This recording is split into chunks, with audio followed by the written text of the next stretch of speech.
Just remember, most important thing is keep it on the black stuff.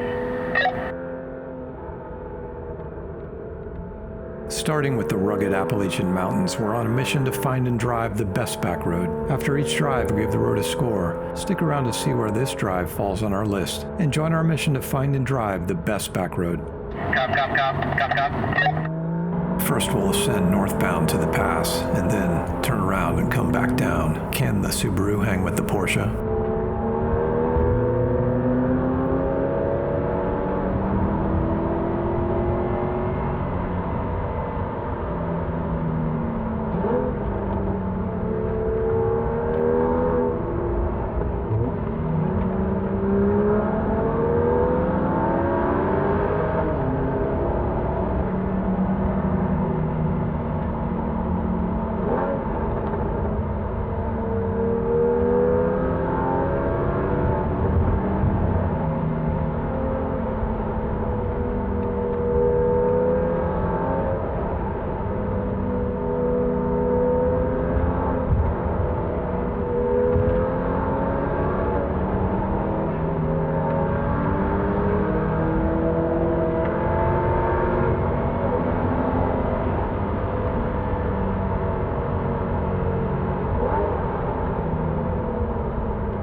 After each drive, we give the road a score and compare it to the other roads we've driven. There are several sections of twisting turns with excellent elevation change, 6 of 10. The ridge after Woody Gap has an excellent flow, 7 of 10. Although this section is fairly short, Georgia 60 is quite a long road, as you'll see in future videos, 7 of 10. With nowhere to pass and few pull-offs, traffic can be heavy, 2 of 5. Cop. The pavement is average for this part of Georgia, 3 of 5. With a driving score of 25 points, Georgia 60 is tied with Virginia 80. Give this road a drive if you're in this part of the country. Just be careful as you go through such as 3 of 5. With 28 points overall, the road is 17th on our list, just behind West Virginia 60. If you enjoyed the video, drop a comment to let us know. Check the channel for a playlist with every video in our Best Backroad series. If you haven't already, subscribe and join us on our next drive as we continue our mission to find the best backroad. Thank you, Ken. You're welcome.